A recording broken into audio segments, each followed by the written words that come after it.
పిల్ల వచ్చిన దగ్గర నుంచి నాకు టెన్షన్. నా వస్తువులు తీసుకుపోవడం నేనేమన్నా అంటే సైలెంట్ గా ఉంటుంది, అందుకే ఆ పిల్ల మంచిది. నేనేమన్నా అంటే నేను బ్యాడ్ గర్ల్, అన్నిటికీ నేనే కారణం అని అంటారు.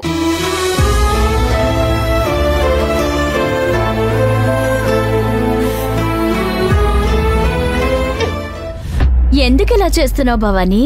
ఇక నుంచి నువ్వు తినేటప్పుడు ఆ పిల్లని తినడానికి పిలవను. రా అక్కడికొచ్చి తిను. మా అందరికీ నువ్వంటే ఎంత ఇష్టమో తెలుసా? నాతో మాట్లాడుకు వెళ్ళు. అలా కాదు కన్నా, ఇక నుంచి నేను ఆ పిల్లని పిలవను, సరేనా? అక్కడికి రాకు, ఇక్కడే తిను, నేనే తినిపిస్తాను.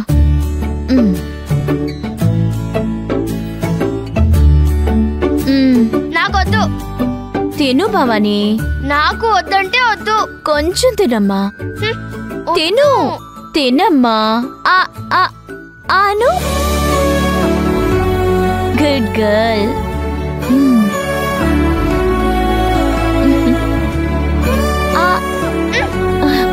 కొంచెం తినమ్మా. తిను.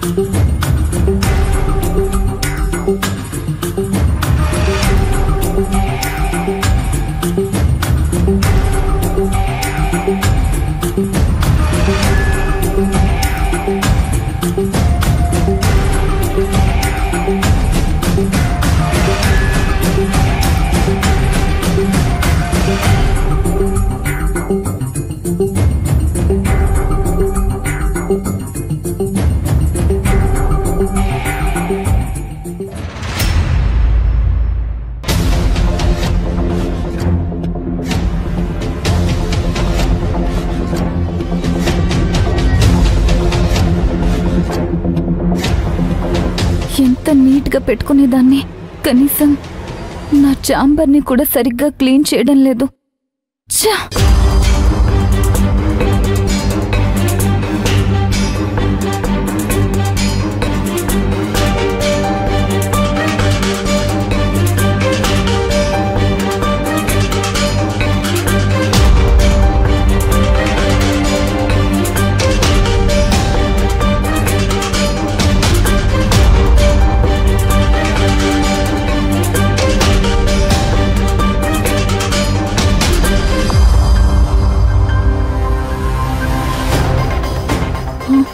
Resignation letter.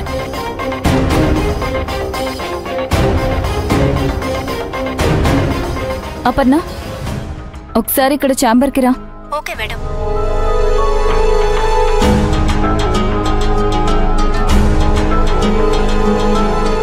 మేడం కూర్చో. ఎందుకు నీ రెసిగ్నేషన్ లెటర్ ఇచ్చావు? తప్పుగా అనుకోకండి మేడం, నాకిక్కడ పని చేయడం ఇష్టం లేదు.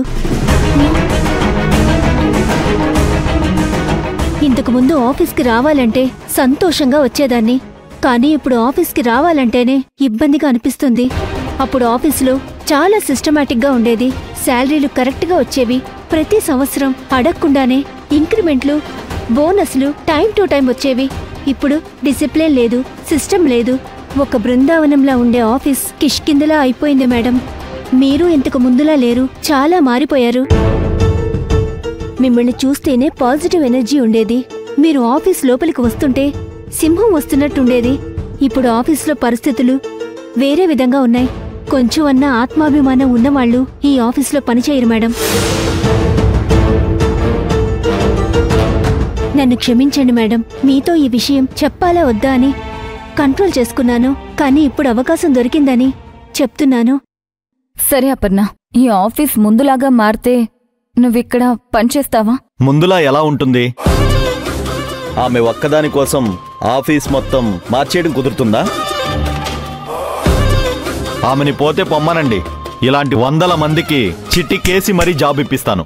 ఈమె కోసం అంతా చేంజ్ చేయాలా? ఏమనుకుంటుంది? Shut up!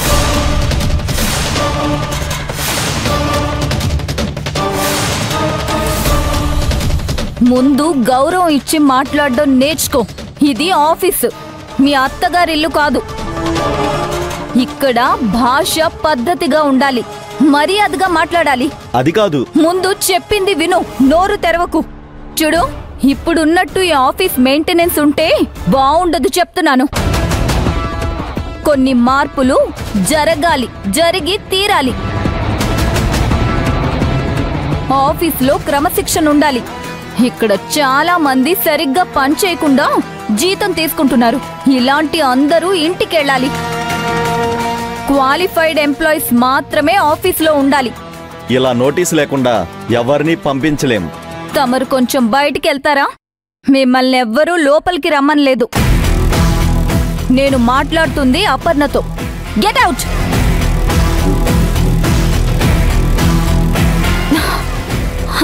అపర్ణ, అతన్ని పట్టించుకోవద్దు, నువ్వు కూర్చో. ఈ ఆఫీస్ని మొదటిలాగా మారుస్తాను. నా మీద నమ్మకం ఉంచి కొన్ని రోజులు సహనంతో పనిచేయి. మీ మీద నమ్మకంతోనే ఇన్ని రోజులు పనిచేశాను మేడం. మీరు మాట ఇచ్చాక ప్రాబ్లం లేదు మేడం. సరే madam, I will wait. Thank you.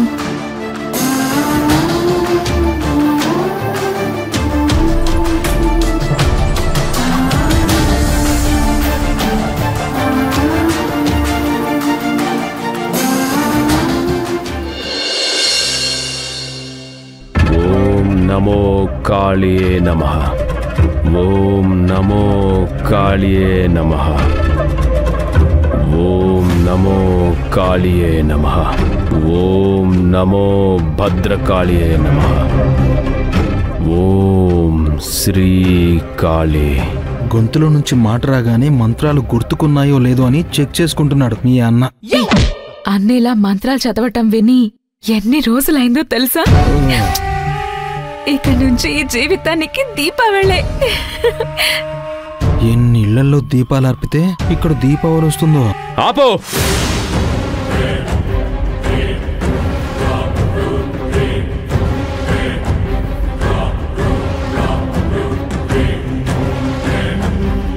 నాకు మాట వచ్చిన విషయం ఎవ్వరికీ తెలియకూడదు.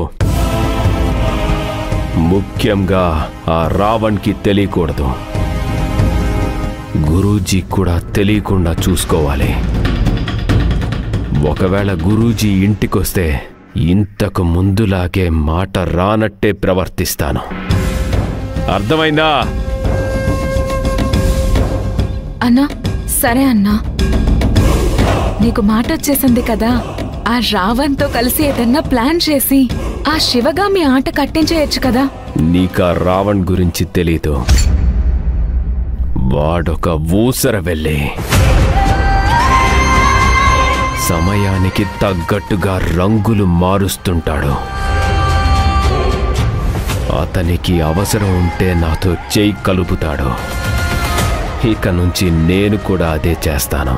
అతనితో అవసరం ఉంటేనే చేతులు కలుపుతాను.